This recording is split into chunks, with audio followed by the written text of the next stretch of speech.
Good afternoon, everybody. Seeing lots of people joining us right now. And I think we've just got about, 1 minute before our time. I'll give it a few minutes. Just before we get going, we'll start right at the top of the hour because I see lots of people coming in at the moment.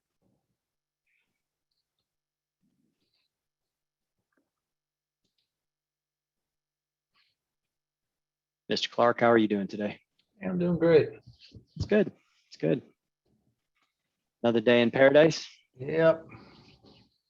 Waiting on the tornadoes to hit Virginia. Supposed to come today. I didn't hear that. We've got tornadoes coming. It's supposed to this afternoon. Sweet. I mean, we probably don't have a lot of room to complain. You get out in towards the Midwest, and you get out there in Kansas and areas like that. And Tornado Alley, they get them a lot. That's not an if. That's definitely a win. It is. It is. I have lived through one tornado as a child. Growing up in Ohio, like Oklahoma. Yep, just like Oklahoma. That would definitely be considered Tornado Alley.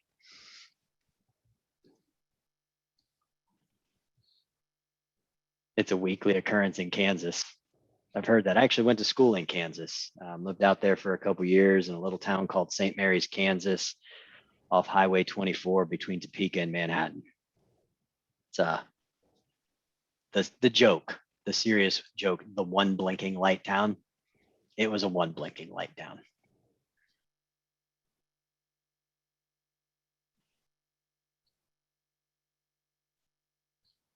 Benjamin, you're saying hello from Dayton. Is that Dayton, Ohio, or Dayton where?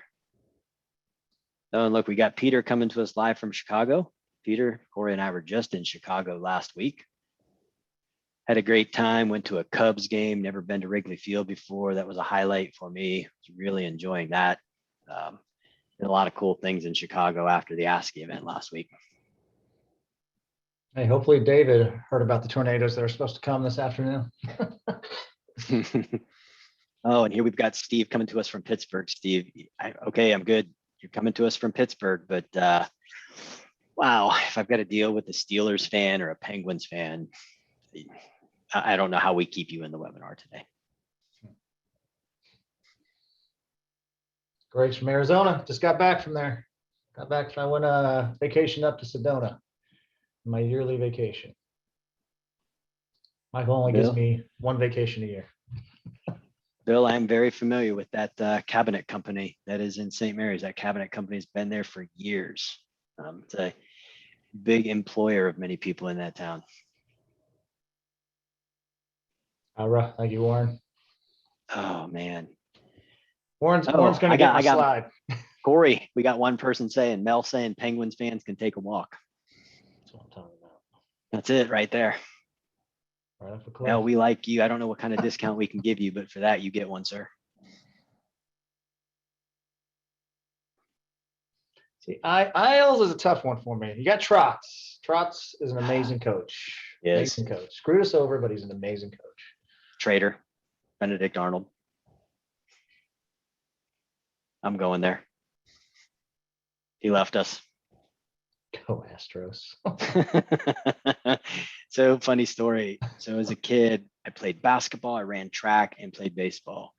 Houston Astros. I grew up in Ohio, not too far from Cleveland. Dad, everybody else, Cleveland Indians fan. I wanted nothing more than to be like Nolan Ryan. Wanted to play for the Astros, wanted to be just like Nolan Ryan.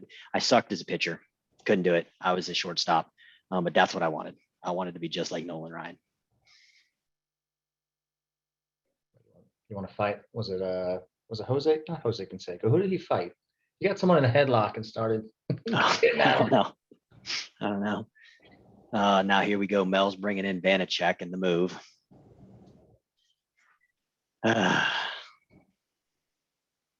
Ventura. That's what it was. Gave him the business. Yep. Right on. Well, Corey, I think we've hit critical mass. They're still trickling in. We've got 110 of y'all that have joined us today, 111. Guys, I really appreciate, and gals, everybody for joining us. No, nobody likes hockey on this call. We've got more capital stuff that floats around in this office. And then we've got this one fool that works for us that's got Bruins crap down in his office. And we try to understand him, but it's very difficult. Tom? Have you known any? Oh man, here we go with the Cleveland Guardians. I was wondering how long that was going to take. Yeah, that news was that's something.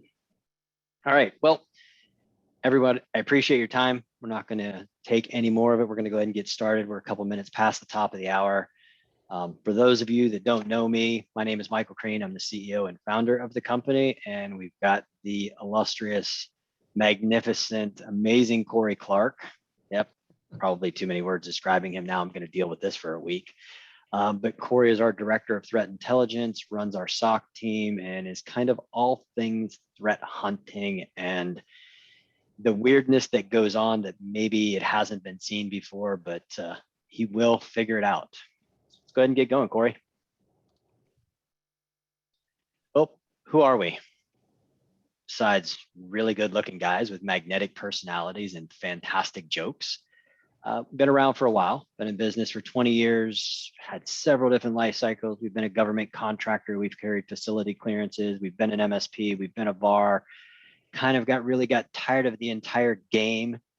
And what somebody said, beards are a bit lacking. Come on, here we go already with the beard jokes. Jeez, guys. It's Work not on hockey it. playoff time. It's not Work hockey on it. playoff time. Work Give us on a it. break. So about 10 years ago, kind of got tired of the I can't print. I forgot my password. Just really isn't for me because I don't have that type of bedside manner. Turned into a firewall management monitoring company, started to realize the channel could really use some guided expertise from a security company. So 6 years ago, decided to say, hey, let's turn it into a full MSSP play. Let's take it to the channel. And you can see that we're now taking all of our MSSP services to the channel. It's what we do. It's what we've been doing for 6 years now. We know your struggles because we've been there. Being an MSP, being an MSSP to direct clients, now being that master managed security service provider. And you can see we've done quite well because of you. Our channel's gotten us here. You know, we've got the 2018, 19, and 20 CRN Security 100 Award. We've been a top 100 MSSP alert, global MSSP for 3 years running. All kinds of awards coming from different manufacturers and different conferences, but we don't do any of this without you. So I really appreciate the support that we get, the stick with us attitude. We're human, we make mistakes, but man, you guys really make it easy for us to be successful by supporting us in the things that we want to do for you and your customers. I think everybody's probably heard us talk about the basic security fundamentals. A couple of years ago, we were really focused on the firewall and email security and talking about the Cylance next-gen AV EDR. We've switched it up a little bit. One of the reasons we switched it up is because we're seeing so many threats coming in all of these different directions. And the big one that we're seeing is 365. It is a large attack vector. It is happening daily. And it's not just mail. Go back 5 or 6 years ago, sure, it was just mail. But now it's Teams, it's OneDrive, it's SharePoint, it's Azure AD, and it's mail. So you have to keep the ever watchful eye on it. You've got to get that log monitoring in place so that when something happens, the dumbest thing, somebody logs in and sets up out of domain forwarding. It's not good enough to know that you can go back and review the logs and find it. Why not have somebody watching it at 2 a.m. on a Saturday so that they can tell you that this is happening? It has happened to wake you up so that you can stop the attack before the attack proliferates in such a way that your clients are losing tens of thousands of dollars. I'm going to bring in one real world scenario because we are here to talk about Tales from the Crypt. Had a new partner last week. I think it was last week, maybe last week or the week before. Sorry, the week kind of bled together.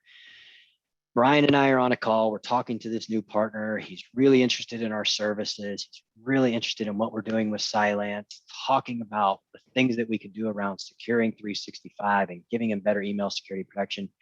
And he just goes on in details and starts explaining things to me. Didn't feel good. Something felt a little off. It's like, ask the question, it's like, hey, has your customer ever been breached? It was sounding like we were hearing something there. He said, yeah, actually, they got breached last week. Huh. Okay, so let's talk about that. Let's get into it because what I'm now feeling is maybe you need an incident response team. You need somebody to come in and do a compromise assessment. And we start digging into it. We start talking about it. It's like, okay, so tell me, do they have at least 2 factors set up on their email? And the answer was no, they didn't. Oh man, come on, big mistake. I get it.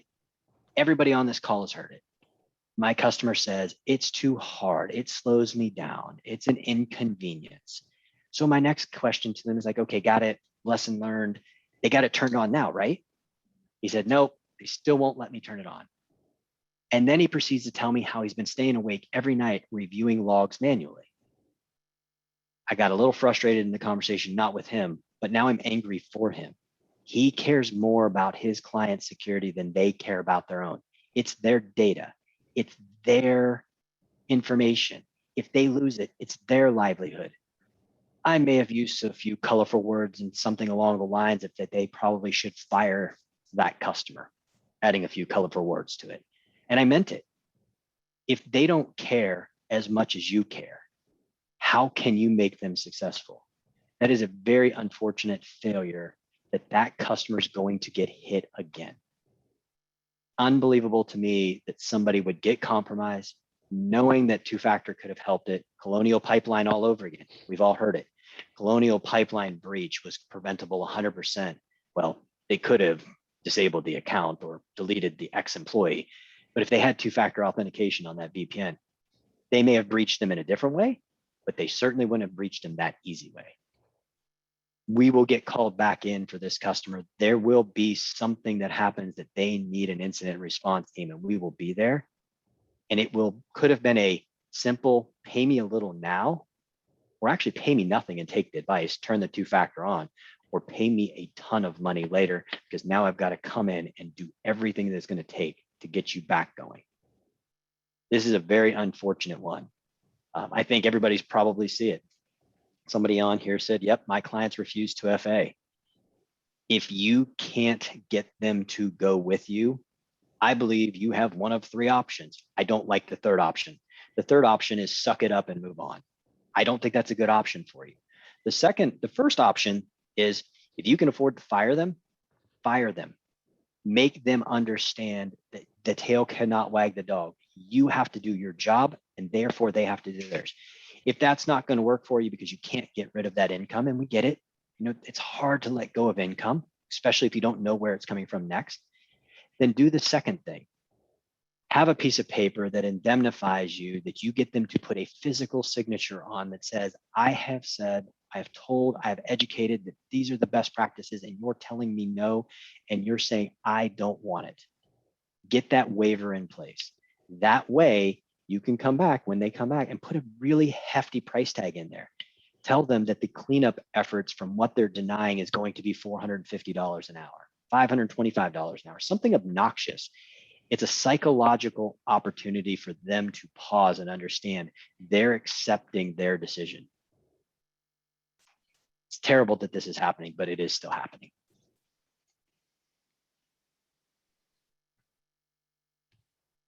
Is it my turn? Looks like it, because that is definitely not me on the screen there. So it's my turn to run my mouth. I like it. So Michael came to me. He wanted me to do this webinar to give some live examples of things that we've been seeing and amongst all of our different partners, amongst all of our different offerings. So that was tough. If you don't know me, Michael already gave the introduction. For those military folks, you understand the eater of crayons.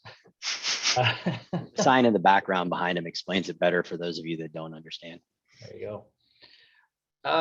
Trying to figure out what I was going to talk about. Instead of just giving one real world scenario that Michael has asked me to do, I'm actually going to split this up into 4 parts. I promise I won't take up all of your time. So the first part I want to talk about is pass on some general knowledge. I think we need to have a tough conversation because a lot of this is going to be focused around our Cylance partners and focused around configuration of your policies and then what you're currently doing. But if you're not a Cylance partner with us, you can take this and apply this to whatever you're currently using. Then we're going to get into some real world scenarios of when your AV is not configured properly. I have a good scenario that really stuck out to me on that one. And then when it's configured properly, but we still have to stop the world from ending for our partner, because there are situations like that as well. And then finally, there's going to be when we find things that we're not even supposed to find. So let's go ahead and dive into it. First are the types of alerts that we're looking for. There's 3 classifications of alerts that my SOC analysts have to deal with. First are what we call minor alerts. These have high false positive rates. What we're looking for is I wouldn't even classify them as suspicious activity, but activity that just needs a second look at. Great example is suspicious locations. I don't need an answer, but think about it. How many of you actually use your videos directory in Windows? Not many. If we see a file getting quarantined in the videos directory, that's a little bit suspicious. That doesn't make much sense because one, you're only supposed to be storing videos in there. Even with pictures, who is saving executable files within the pictures directory? Well, I can tell you the bad guys are doing it. And then when we start seeing files that are getting quarantined that have that JPEG, GIF, PNG extensions, well, that's suspicious as well, because there shouldn't be any type of executable code within those documents. So this kind of raised a little bit of a red flag for us that we'll look into. Then we have major alerts, which is definitive suspicious activity. Even if Cylance did its job or the AV did its job, a lot of times we'll still report it to you because sometimes it requires additional investigation. Even if that requires you to contact that user and say, stop being an idiot, stop going to this website, trying to download the same file 20 different times. We see it all the time. Then there's what I consider the high one, the critical alert. If we contact you on a critical alert, that means we have a high confidence level that a compromise has occurred or is occurring. A compromise, as we define it, is a breach or an infection. Now, when this happens, we're going to try to do two things. One, we're going to keep calling you. Call you. I don't care what time of the day it is. But I have an asterisk there, and I'll explain why here in a little bit in the next slide. And we're going to attempt to isolate that endpoint or multiple endpoints, depending on what we're seeing. Now, let's talk about my favorite analogy. I'm an analogy guy, and that's the ship is currently sinking. And does solutions granted, do we have the capability of saving that ship? So I have two scenarios here. If you look at the left, you'll see our SOC team that's sitting there watching it sink. I can tell you none of our SOC analysts want to sit there and watch it sink. Then on the right-hand side, you have our SOC analysts that are actually putting the fire out. Now, yes, that ship got some damage to it, but it's not sinking. Because in the event that there's a critical event, that means something has happened that requires us to come in and help save the day. So let's talk about our different Cylance offerings. If you are not on a Cylance offering, I'll go ahead and say it, tier 2, that does not provide you 24/7, 365 support.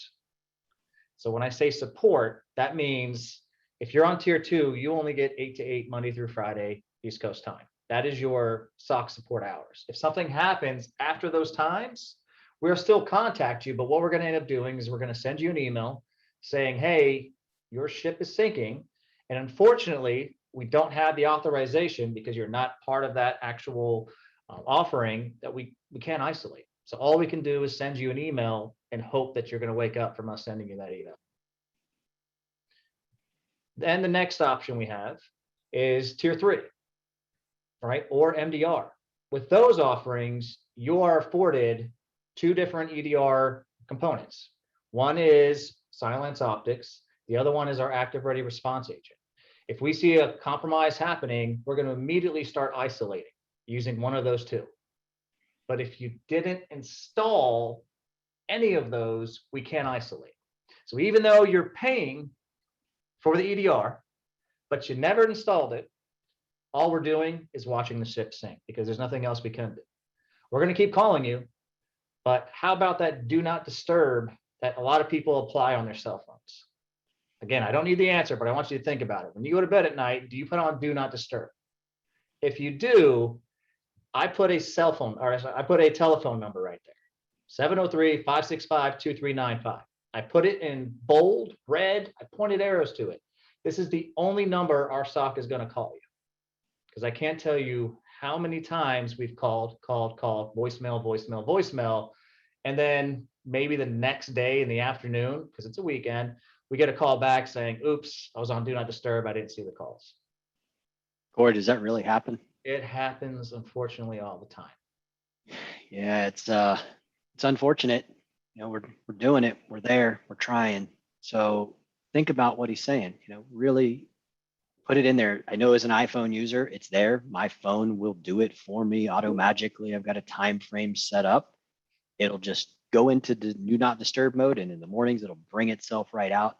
But if I add a contact, if I add a phone number to my favorites list, it will bypass it. I've got my office in there. I've got my mom in there. I've got people that are important to me in there to make sure it doesn't matter what time of day it is or what time of night it is.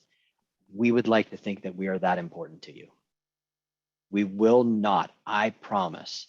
Brian is never going to call you at 2 a.m. on a Saturday just to check in and see how you're doing and maybe try to tell you about a new offering. Brian's dedicated, but he's not that dedicated. And I don't want him to be that dedicated. If we're calling you at these weird, strange hours, please answer your phone. It's unfortunate that we've had these real situations take place, but you can prevent that. I can tell you, everyone here, especially me, I know all my SOC analysts do, take this personally. We do not like seeing the bad guys win. We never want the bad guys to win. And we never want to sit there and just watch this compromise evolving and there's nothing we can do. It's frustrating. Mm-hmm. So please, if you haven't done it already, jot down that number, add us as a contact in your phone so that when we do call you in the middle of the night, it's going to ring and you can pick up. Because I'm not going to, like you said, I'm not going to call you and tell you your extended warranty is expired, right? I'm not in that part of my life yet. So, hey, Corey, we've got one person that said done. Oh, wait, we've got two people. Hey, there we go. There, you know what? If nothing else, we've got two people that have found something new out of this today. Oh, three, man, it's going on. Here we go. This is awesome. Guys, I really appreciate the commentary that's going on out there. I'm glad that what we're telling you, again, is just going to help you help us a little bit better. We're going to post this on YouTube and then the algorithm's going to get, someone's going to get our phone number, right? And they're going to keep calling our number to try to spam us. It's going to happen. Amazing. Gotta love technology. Awesome. Lance, I'm going to go ahead. Corey, we'll just take a pause for a moment. Lance, you are correct. Some of the optics intensity because of the indexing that it does on the local machine can cause issues of slowness and overwhelming a machine, especially in a VDI. There are architectural changes coming that indexing is going to be moved to the cloud. So we are getting away from that. And in our basic MDR offering, we don't have any of those issues. So in tier 3, yes. And our basic MDR, no, we can do some because we have a different product that we're using for some of that EDR capabilities. But yes, you are right. And it will change soon. Awesome. So 3 common things have been popping up over the last month. And I've been hearing it from multiple people. So I don't want anybody to think I'm singling them out, right? While a lot of people think I'm a jerk, I get it. I'm not singling a single person out in this because I've heard this over and over from multiple people. One is Cylance missed this, right? Or, hey, I brought in a pen tester and they got something past Cylance. Let me pause for a second. It's their job. I'm just going to pause for a second. Let me give you a pro tip just between us, right? Stop with all of the pen testing if you haven't done a vulnerability assessment first, because you're wasting your time, you're wasting your money. That's just my pro tip. Take it as you want.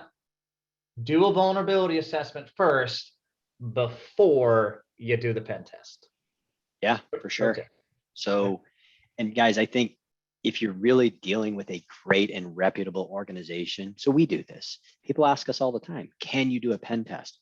My first question to them every single time is, have you had a vulnerability assessment, internal and external? And 9 times out of 10, the answer is no. It's like, okay, start there. Do not do pen testing before you've done a vulnerability scan, before you've done a vulnerability assessment. You can fix so many things. And I'm not talking about just patches. There are many things that you'll find in a vulnerability scan that go far beyond a patch.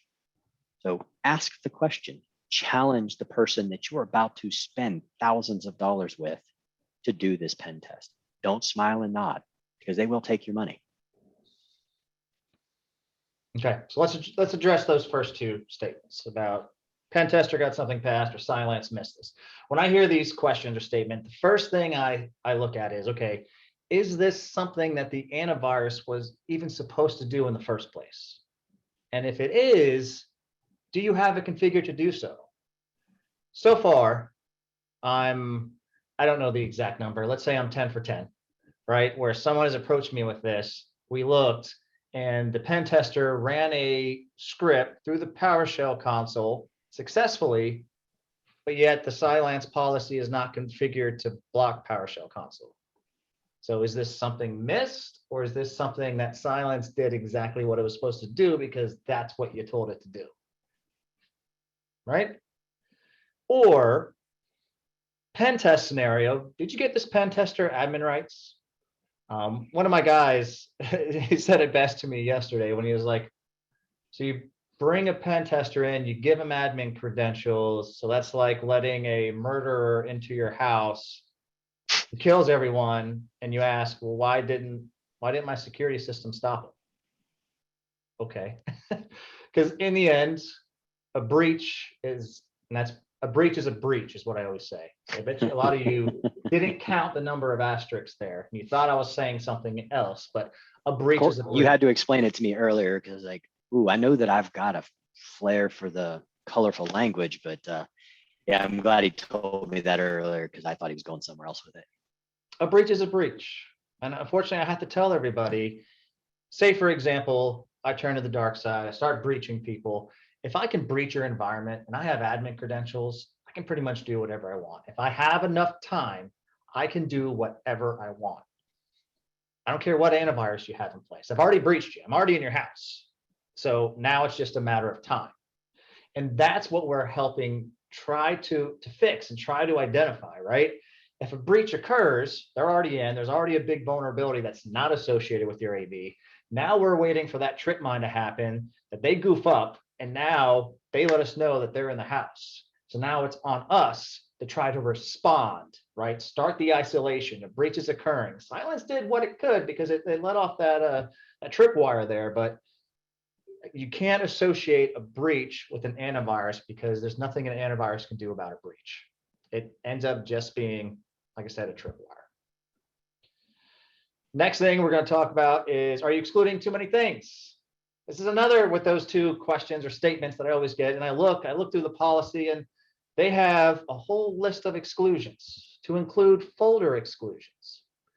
Now, a lot of these come from the vendors that you work with, because every vendor says, I need you to make this exclusion for my product to work.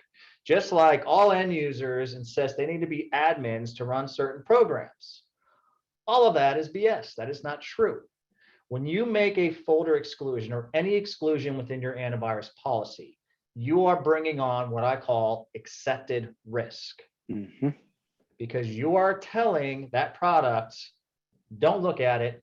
I don't care what's happening. Turn a blind eye, right? And especially when you start doing folder exclusions, whole folders to say anything happening in this folder, I don't care about. Don't look at it. Let it go. We don't know anything about that recently, do we, Corey? Fortunately, we do. Too many people do. Yeah. Guys, this is, I know everybody's probably heard the Kaseya saga and everybody's been over Kaseya. But we don't want to over Kaseya. We don't want to beat down Kaseya. What we want to do is we want to build a stronger community. Kaseya had a couple problems. First, they knew about a vulnerability that they couldn't fix. They didn't fix whatever the problem is. They didn't do anything about it. What they did do is they gave people their best practices. We want you to whitelist the K-working directory. That's their known directory. We don't think you need to put our server behind a firewall. Let me take a moment to focus on two things. If we as a community, not just the MSSPs, but you as the MSP, if we start holding our own responsibility for our actions of what we agree to, then we start pushing back on the organizations that say, I want you to whitelist a directory. I don't want you to do any of this. Ask the hard questions. What Kaseya was doing was thinking about a vulnerability and not thinking about the risk to the partner. Silence blocked this when it was configured properly.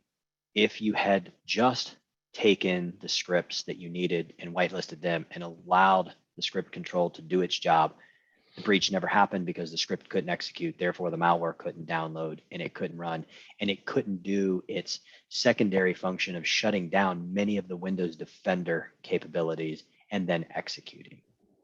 So again, just because you're told to do something doesn't mean that you should. Question it if it doesn't feel right. Question if it doesn't sound right. put your Kaseya server, any server, behind a firewall? Does it increase your operational inefficiencies? Of course. Does it make things more difficult? Absolutely. Is it secure? And that probably should have been the first question, 100%. Don't accept the risk because it's not worth accepting. It's a tough pill to swallow. It is. We've talked about 2FA and our customers, right, our end users, saying it's too difficult, it's too timely to use 2FA, but yet we're doing the same things when we're making exclusions for the software that we use because it's too difficult, it's too timely, right? I don't have the admin overhead to go through all of this, so I'm just going to make an exclusion. So we're doing, as MSPs, we're doing the same things that our customers, and saying the same things our customers are saying when it comes to 2FA. Told you it's a difficult conversation to have right now. All right, so now we talk about, let's go into what is the role of an AV compared to an EDR, right? So we have Silence Protect as our AV. We're using Optics as our EDR. We're using our Active Ready Response as our EDR and as our threat hunting mechanism. And if I could use PowerPoint, never claimed I was good at it. There we go. So what is the role of AV versus EDR in layman's terms? So I define antivirus, right? Your AV, which is Silence Protect in this situation, its role is to prevent malicious files and processes from running on the machine. That's it. Malicious files, malicious processes. So with our Silence solution, it's going to look at file executions. It's going to look when the file writes to the disk. We're going to look at exploits to your memory processes. And again, going back to one of my favorite features, it's going to look at scripts. It's going to give us the ability to block these scripts. That's it. Because that's one attack surface of an endpoint. We need to account for a lot of the other attack surfaces on the endpoint. And that's what an EDR brings to the table. Because now it's going to monitor events that are occurring and behaviors for suspicious activities. So think about that. Not just a static file or a static, process. It's going to actually monitor behaviors that are happening on there. So example, running encoded PowerShell. If you don't know what encoded PowerShell is, it's a way you can encrypt your PowerShell, make it look all a bunch of random letters, numbers, stuff like that. Bad guys use it all the time to circumvent security solutions. Now, that's really the only good time that happens. I've seen some administrators that feel super geeky and super awesome that encode their PowerShell for no good reason, and it's stupid. Then there's shadow file deletions. I laugh at this one. There is no good reason to delete shadow files unless Microsoft just had to do it as part to fix their current vulnerability. You have to delete the shadow copies. My SOC's been going crazy with the recommendations that we gave you that Microsoft gave us, because all we're seeing is all these shadow file deletions, which normally raise a critical event because no one should really be deleting shadow copies. It happened recently, didn't it, Corey? Wasn't it shortly after we sent out the big email blast to everybody, letting them know about this vulnerability? Here are some mitigation steps that you can take. It probably wasn't minutes later, all of a sudden, Corey comes to me, said, we've got something going on. We just saw the shadow file copies get deleted on an entire partner's install base.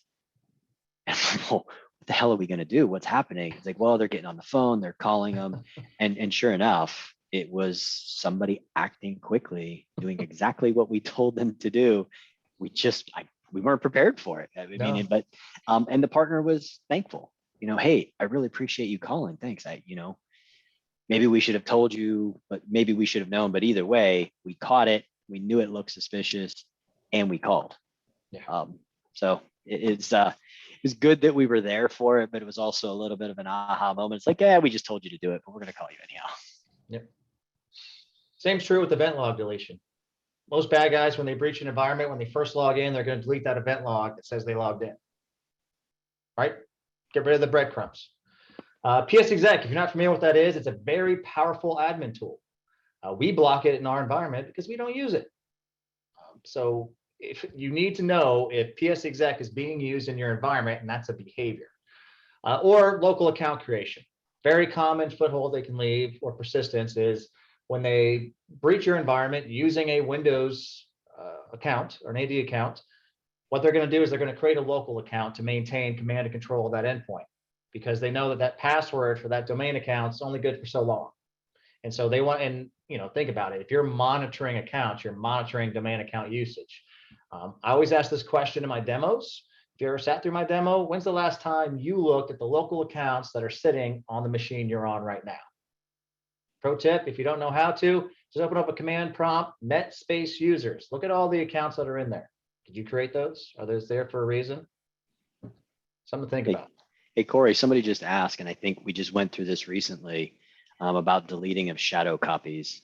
So we do have a bug, and I believe that, and correct me if I'm wrong here, if somebody tries to delete shadow copies through the command line, we can stop it, correct? Correct. If they are, but isn't there a bug that I guess gets fixed in version 1590 that if they're trying to run it through PowerShell console, The ISE. Oh, okay. That part, that is something that we know about. It is a bug and it is getting fixed in the next release. Correct. Yeah. And we've been monitoring for shadow file deletion since that first big incident. We've been monitoring it and making the discretion depending on the full. We're looking at the bigger picture of the current shadow file deletions that we're seeing. So if we've already acknowledged that you're doing the actual thing, we're not calling every single person. When it stands out as a new type of event, that's what we're calling. But worst case scenario, we can talk about it. Yep. And last question, and we'll continue to move on. Christopher, you said, do we need optics if we have ARR? Absolutely. Layered approach. The layered approach, they both do something different for us. These are the tools that we are giving to you that you are paying for, but they're the tools that we need. We may not need it today, we may not need it tomorrow, but we absolutely will need them. There'll come a day and time where we want to do a forensics analysis out of memory. We want to run a different isolation command. We want to run a different in-depth. Corey, what was it that we were doing with Hafnium that ARR was doing for us? Correct. So when we see Hafnium, right, when we see any type of weird activity that's occurring on an Exchange server, and you have the active ready response agent installed, we are immediately running what we call our Hafnium extension. So what we do with the Hafnium extension is we will run a scan on that endpoint.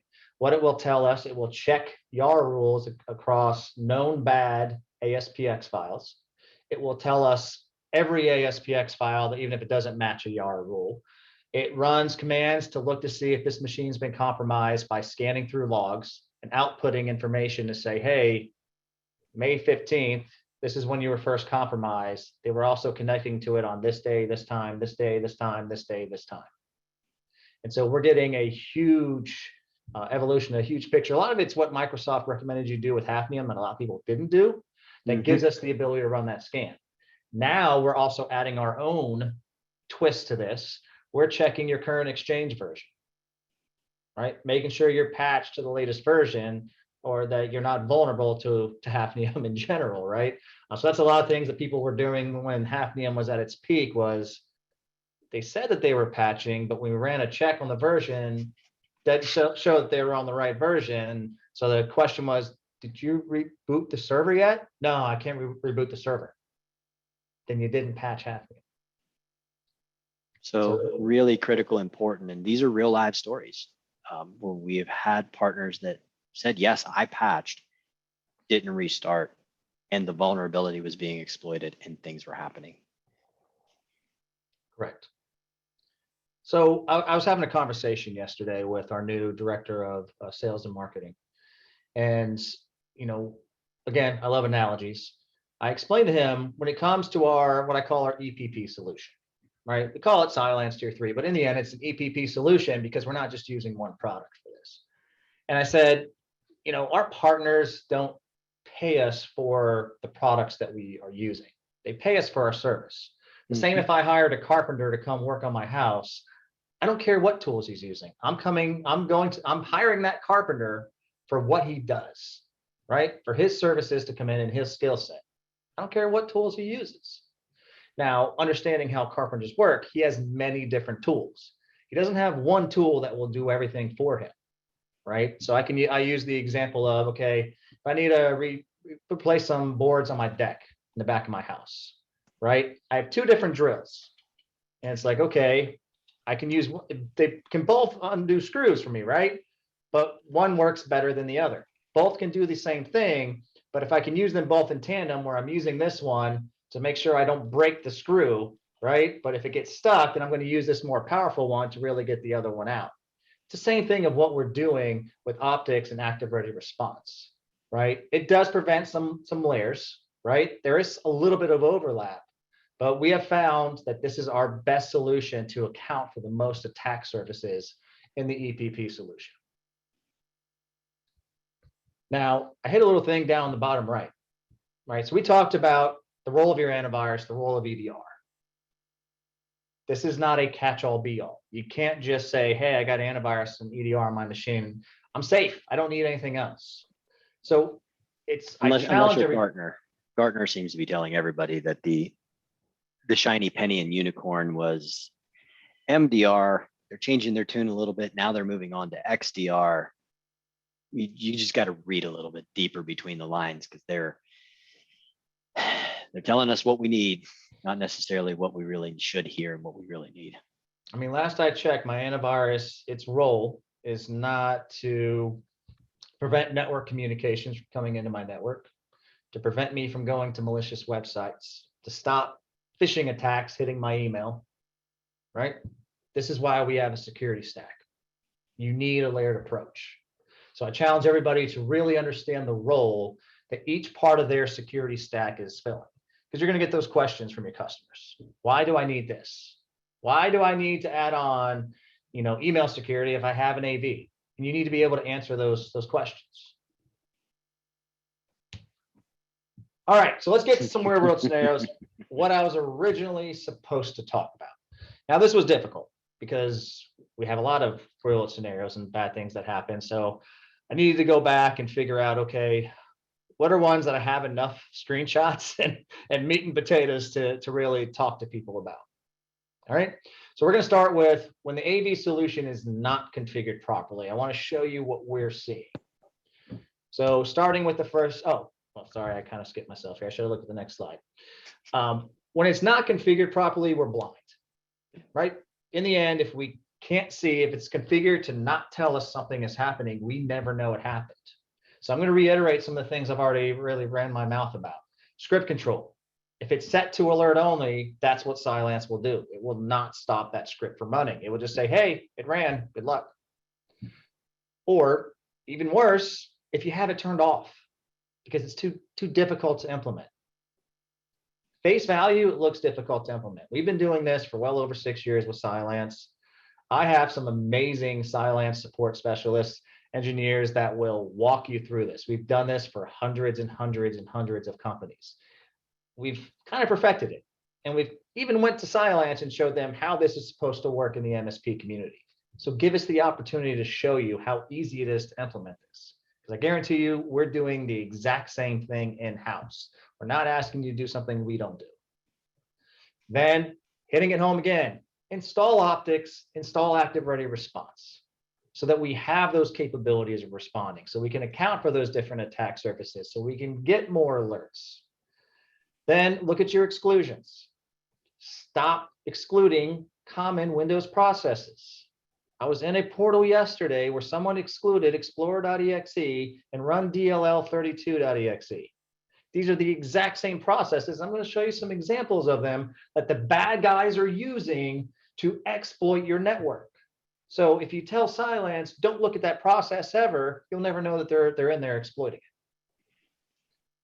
it. Avoid folder exclusions as much as possible. Think about that accepted risk and don't do it. Yes, SCV host all the time, David. Then rogue machines in the network. All right. So you can have your antivirus. I'm going to use Cylance again. You can have Cylance on every single machine in the environment, have the perfect policy, have optics deployed, your P1 rule sets configured, your active ready response installed, active monitoring. You got MDR going, right? If you let one machine in your environment allow it to plug in, or God forbid, your Wi-Fi for some reason has a direct connection to your corporate network, that one machine can infect your whole environment, and we've seen it. because the malicious processes that the AV would stop are running on that rogue machine that's not protected. And if you didn't know, once they're in their network, admin shares. There's a bunch of hidden shares by default on Windows that they can easily exploit to infect and encrypt that endpoint. So management of who and where people can plug in their machines into your customer's environment are very, very important. Hey, Corey, one more thing I want to bring up, because I think I've heard you talk about this a couple times. As part of the offering that we do is we run report cards. We do these audits on your behalf. And I know everybody loves reports. Everybody wants reports. And some of our reporting is great. Some of it's not so great. But the audits that we're sending out, or they go out, what, twice a month? Twice a month, correct. Like because this is a very simple, easy read. Do me a favor. I've heard too many breaches that have happened. And then I get upset and frustrated. It's like, well, Corey, this customer got breached because they didn't have script control turned on, but how did we not advise them?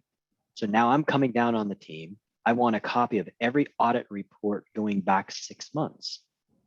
Then what ends up happening is I get a copy of every audit report going back 6 months, and I start looking at it. Yep, we told you here, and we told you here, and we told you here, and we told you here. And unfortunately, guys or gals, we could have stopped it. We could have beat it.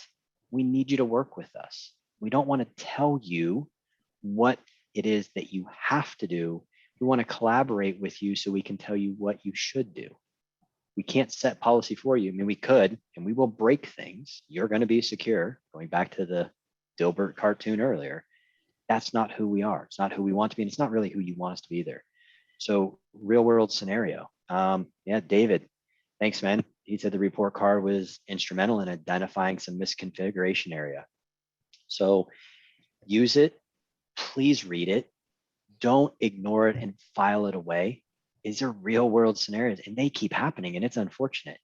I know we're all busy. We've got 8,472 things going on, but make it 8,473, because that extra one I just added, that one's really, really important. We're going to tell you that it's wrong. And don't just look at the grade. Now, we intentionally put Fs on there. I'll be honest, it's We do. my divisiveness where Is it divisive or divisive, Corey? I call it divisive, but I'm trying Okay. to sound professional and say All right, divisive. good. I just want to make sure. And I put an F on there. I encoded it myself because by default, the report cards don't come with an F. But my device and the divisiveness, I can't even say it now, within me, I put an F on there to piss off our partners so that they would call me angry to engage a conversation, because when we weren't doing it, we weren't getting any responses. And I don't want you to have an F, right? If you have an F, that means a lot of things have gone bad. But keep in mind, don't just look at the grade. We had an incident that happened last month where someone was getting Bs, but he had a whole zone, 30 machines that were still in a monitoring policy. But he was still getting a B because he had so many machines that the mathematical equations, right? The majority of them were in a protected policy. So that one zone didn't hit his grade too bad. So don't just look at the grade, scroll down and look at how many machines are not in an AQT or protected policy. It's very important. Jason just said he got an F and it freaked him out. When we first got this technology and brought it in-house, we weren't allowed to give people Fs because we got this from Cylance. It came from their professional services team. And I was in complete agreement with Corey. We needed something that could shock people into getting on the phone with us. And nobody wants to get an F. I don't care who you are. You could be the worst student in school. You don't want to get an F. We don't want you to get an F, but we wanted you to work with us. So I'm glad it worked for at least one of you. Amen, Matt. I agree with you on that one, by the way, about Gartner. No Fs. That's it. No Fs. Okay, let's get into a couple of scenarios. I know I went on longer than I thought I would. Yeah, we're going long. Corey and I talked about this earlier. I said, we're done with this in about 40 minutes, be able to give people their time back. And here we go. We're at 48 minutes running to the end of it. So yeah, we got 12. We got to move it. Okay, scenario one, the breakdown. What happened? We had over 50 malicious files downloaded and executed, multiple memory exploits. My SOC board was going crazy. My SOC analysts were just WTF, and I could hear them cursing in there, right? So how did this happen? Well, first off, the end user, like end users do, went online, downloaded a malicious file. The machine that they were on was in a monitoring only policy for almost 2 months. If you know our Cylance deployment strategy, you're supposed to keep your pre-existing AV installed when you install Cylance, have Cylance running in its learning, mode for 2 business days, not 2 months, 2 business days. Then you baseline, you switch it over to a protected policy, get rid of the pre-existing AV if you want. Well, this machine for over 2 months was in a monitoring only policy, and we got all the alerts. Cylance did what it was supposed to. So if you look at the action over here on the left, it says action taken none. Someone called out the SVC host exploitation. There you go. Happens all the time. Now, I put it in the thing in the middle. One of my favorite things that I see all the time is when the bad guys leave their calling card. So if you look in the middle there on the right, it says run DLL32.exe. This bad guy thought he was so cool that he made like the U and the N capitalized, right? He put the X and the exe capitalized because he feels super cool. Well, that's kind of a flag to us. That makes it easy for us. Kind of like when they use the videos directory to try to, use or try to dump malicious files. Look on the right, this is just some of the screenshots I can grab from it, just files executing, right? So what were we able to do? This was our response. So we immediately, and I apologize, this looks like one of the federal government's redacted, secret thing, UFO thing that they're releasing. Just trying to protect the innocent, Corey. Just redacting everything here, right? So we contacted him, told him what we saw, told him there was over 52 malicious executions. It was in a monitoring policy, but look at that last item. Thankfully, they had optics on the machine, so we were able to isolate that endpoint immediately and prevent any further infection to the rest of the network. So it was only isolated to that one machine. Think about that ship where we come in. Yes, the ship has some burns on it, but the whole thing didn't go down. So one machine out of every machine in the environment, I'll take that. Next one. This one is a very tough one. I spent over 30 days working on this one. Where, tough one, guys.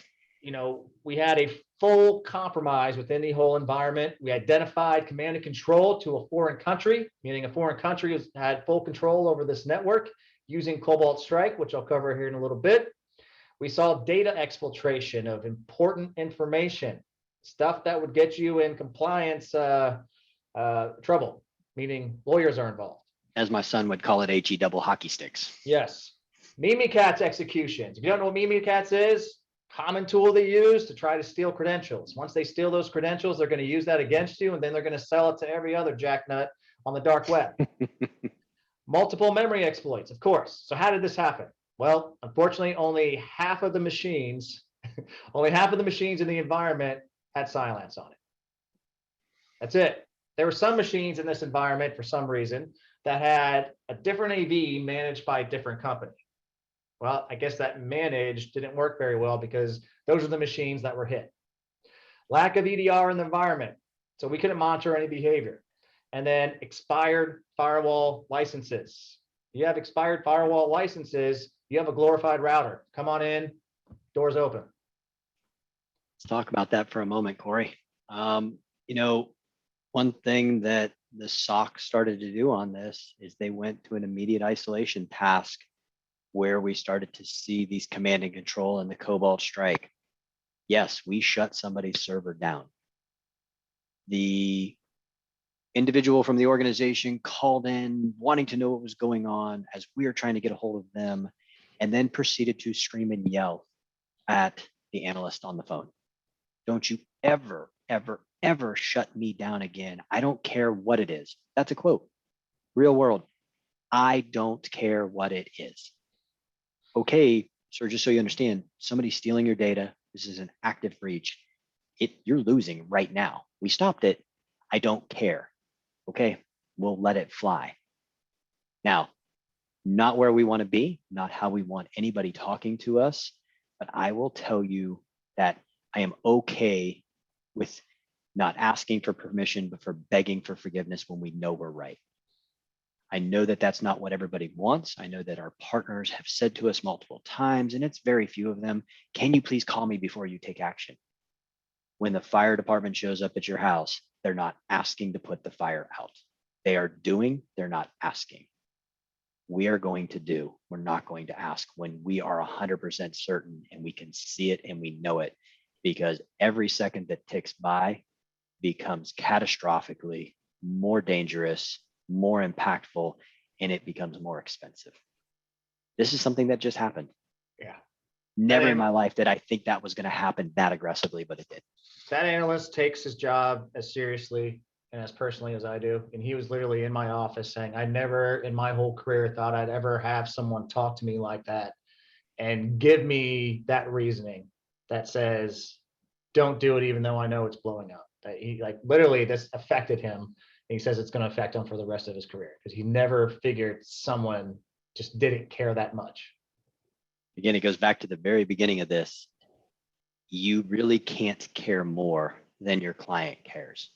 We do, and that's hard because we're carrying that around almost as if it's a badge of courage, and then it will hurt us. And emotionally, that was very disturbing for Matt. Matt was the one who got yelled at, and that really sucked for him. Corey reassured him, I reassured him, HR reassured him, and we continue to reassure him, Matt, you did the right thing. You were dead on, no questions asked. Corey, just as a time check, we got 5 minutes left, buddy. Boom, let's do it. Let's do it. By the way, if you ever hear from Matt, ever hear from me, it's never good. Okay. Very true. So, very true. Initial detection. This is what we first saw. We saw this on 2 Cylance machines where someone was trying to exploit that admin share. Again, all Windows machines had admin shares. So a non-protected machine was trying to write a malicious file through admin shares to a Cylance machine. Cylance detected it, caused us to go into reaction mode. Long story short, we ended up deploying our EDR solution out there, even to machines that weren't protected by Cylance, and by Cylance. And so what we ended up doing is we saw all of these malicious things that were actively happening. Coming in, so we saw this encoded PowerShell happening. So again, encoded PowerShell is encrypted PowerShell, mainly used by the bad guys or stupid admins. And all of our SOC analysts are trained to decode these encrypted PowerShell commands. So here's a prime example of what was happening. Venezuela, which is where they had command and control. We saw it on the firewall. They were also trying to download malicious files through encoded PowerShell. There were so many footholds in this environment. The bad guys were just sitting there waving at us because it was just going on for so long without us being able to know, because it wasn't on any of our machines until they tried to get on our machines. This was a full-on compromise. They had to shut everything down. This is re-imaging of every server, changing of every password. Lawyers get involved because of the data that was exfiltrated. This is, for lack of better words, apologize for my language, the biggest shit show I've seen in a long time. It was absolutely one of the toughest ones we've dealt with from beginning to end, for sure. Yep. The talent was so engraved in it, trying to find all the footholds and persistence. Like I said, they're just sitting there waving at us. Again, consistency is key. I think that's a big one that we're trying to come away from this when we're telling you these things that are happening. A lot of this is coming from misconfiguration. A lot of this is coming from what shouldn't be a rogue environment, but it's just a device that didn't get installed for whatever reason. It just didn't. So when AV is configured properly, again, a breach is a breach, even when you're doing the right things. As you see here, we're seeing explorer.exe, common Windows process, being exploited. Cylance detected it, Cylance stopped it. We see encoded PowerShell running. If you look to the far right, you'll see Cylance blocked it. So awesome, Cylance is doing its job, but we still have to report that because we decrypted that PowerShell code. And if you look at the PowerShell commands down at the bottom, that just looks like anything, right? Doesn't look like anything to anybody, to the untrained eye. But what we know, because of our experience and our expertise, is this is what's called Cobalt Strike. Cobalt Strike is commonly used by pen testers, more used by bad guys. It scans for vulnerabilities, exfiltrates data, delivers malware. It's this one-stop package. Now, finding things, I'm rushing if you can't tell, finding things we weren't supposed to find. So this one I found funny, right? Because it was interesting to me. So Revel or Revil, depending on how you say it, these are the guys that are associated with the Kaseya compromise. Right after Hafnium, the peak of Hafnium, they created a new PowerShell script to compromise Exchange servers that are unpatched, right? Interesting vector they're going down. And that was to maintain command and control of the machines. So when this came out, I educated all of our SOC guys, hey guys, we're going to look for this, right? Interesting enough, no more than 24 hours later, we get this pop in our Active Ready response portal. Remember someone asked, do I need, why do I need all of these, right? Well, because in our Active Ready response agent, if you look at the bottom there, red.exe, that is the known IOC associated with red epsilon. Now, interesting enough, when we try to respond to this, we couldn't find this machine in the Cylance portal for this customer. So we call the customer and be like, you see Active Ready response is installed, but it's not in Cylance. I don't know what you want us to do here. Is this a managed machine or what? And they said, well, interesting enough, this customer left us last month, and I guess we never uninstalled the Active Ready response agent off it. They're using a different AV. So I was like, well, holy crap, this is a great conversation for you to go back to them and explain to them, pasture isn't always greener on the other side, because what they're currently using apparently failed them, because now their Exchange server is fully compromised with Epsilon Red. I will tell you, I had a lot of respect for the partner on this one situation.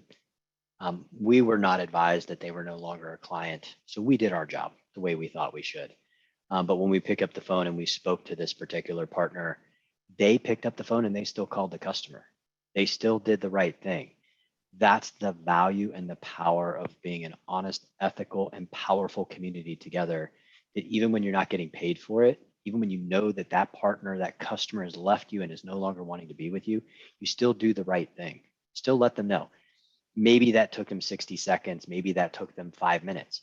Either way, the amount of good that they put out into the community by doing that was amazing. Awesome. All right. I'm done burning my mouth. Well, we rolled in like a wrecking ball and came screaming out like a train. Appreciate everybody's time. Thank you very much. We're right here at the top of the hour. Everybody hung in there with us. I hope this was helpful. I hope it was useful. We appreciate everybody's time. If you want more information from us, if you want to have some one-off conversations, I know a couple of you said, hey, we need some documentation. I've answered a couple of people said, hey, send an email to cylance@solutionsgranted.com.